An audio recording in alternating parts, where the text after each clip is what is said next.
Modern elite football demands a relentless physical baseline. Players survive by maintaining high-intensity pressing, rapid acceleration, and sheer aerobic volume for 90 consecutive minutes. Yet, inside this athletic arms race, a 38-year-old midfielder continues to dictate the defensive tempo against the youngest, fastest teams in the world. This scatterplot tracks interceptions per 90 minutes against player age across Europe's top leagues. The data point on the far right represents the oldest active tier of players, yet it sits firmly at the top of the y-axis for interception efficiency. That outlier is Luka Modric. He achieves this by minimizing high-intensity reactive sprinting. His positioning creates a tactical buffer that significantly reduces the distance he needs to cover to regain possession. When physical exertion inevitably declines with age, a player can maintain elite output by replacing athletic output with geometric intelligence. To understand how he does this, we have to analyze the pitch as a rigid spatial grid. Real Madrid utilizes a specific architectural shield called the two-layer anticipatory defense. Modric operates the first layer. Operating roughly 35 yards from his own goal, he acts as the deep conductor of the system. Jude Bellingham operates the second layer. Stationed slightly further forward, his vertical speed and leaping ability provide the required athletic complement to Modric's spatial reads. We will deconstruct exactly how these two players synchronize their positioning to neutralize the most aggressive attacking systems in Europe. Elite defense does not require tackling the man with the ball. It requires predicting and occupying the space where the ball wants to go next. This animation demonstrates traditional reactive defense, commonly known as man-marking. The defensive node tracks the ball and the attacker, mirroring changes in direction. The mathematical flaw is structural.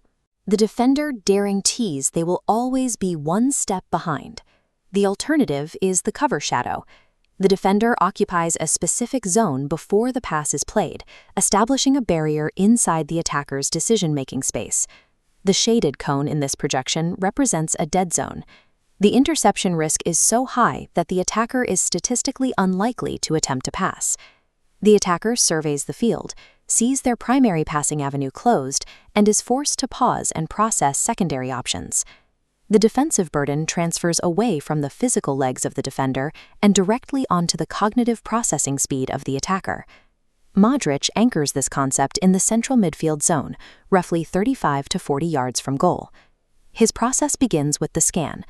Modric evaluates their formation, the spacing of their midfield line, and the likely direction of the receiver's first touch. This diagram illustrates a common tactical scenario against Liverpool. The right back gains possession at the 40-yard line. Modric projects sight lines across the attacking shape. Based on this scan, he anticipates the sequence, knowing Liverpool's tactical pattern relies on a diagonal pass inside. Modric moves 1 to 2 steps into the receiver's development space. The cover shadow cone extends to sever the passing lane. He expends minimal energy.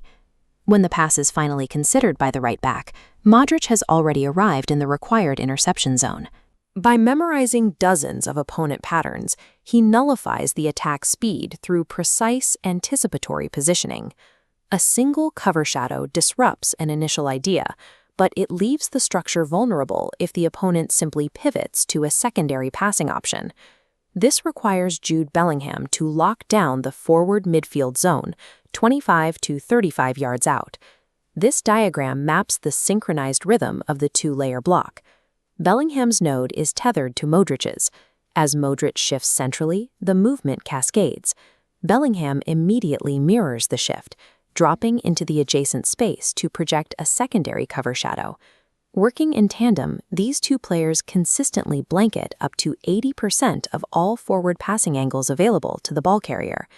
Prior to joining Madrid, Bellingham operated as a reactive chaser.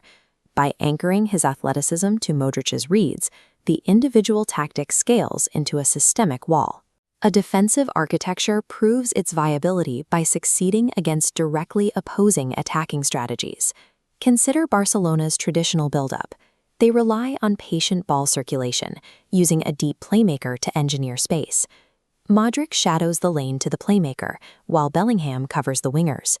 The progression routes close, forcing slow, horizontal passes that bleed the attack's momentum.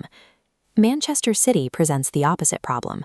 Upon losing possession, they trigger an immediate, high-energy swarm of 3 to 4 players designed to suffocate the midfield. This split-screen diagram illustrates the countermaneuvers. Against City's press, Madrid steps directly into their trigger zone before they collapse. Bellingham simultaneously covers the adjacent escape route to the fullback. Rather than trying to outrun the pressure, the positioning absorbs the energy of the press entirely, turning City's aggression into a clean exit pass. Whether suffocating patient circulation or absorbing violent pressing traps, the two-layer cover shadow dictates the spatial geometry before the opponent takes a single touch. The effectiveness of this system registers clearly across Real Madrid's macro-level performance metrics. This dashboard highlights the output. Modric maintains his elite 2 intersections per match, and Real Madrid sustains an 82 to 85% pass completion rate under pressure. The clean possession originates from the spatial control afforded by the cover shadows. It also directly reduces the success rate of opponent counterattacks, cutting off transition triggers at the source. High tackle volumes often indicate a team that is out of position. These metrics illustrate the quiet, preventative efficiency of being exactly where you need to be. Modric's eventual retirement poses a clear structural question for Real Madrid. Bellingham's development arc provides the answer. By spending his first seasons mimicking Modric's patterns, he is now developing the capacity to read those geometric sequences independently. The two-layer architectural blueprint is entirely scalable. It can be taught to other young, highly athletic midfielders as they mature into the system. Real Madrid proves that at the absolute pinnacle of the sport, the ultimate counter to peak physical athleticism will always be superior geometric intelligence.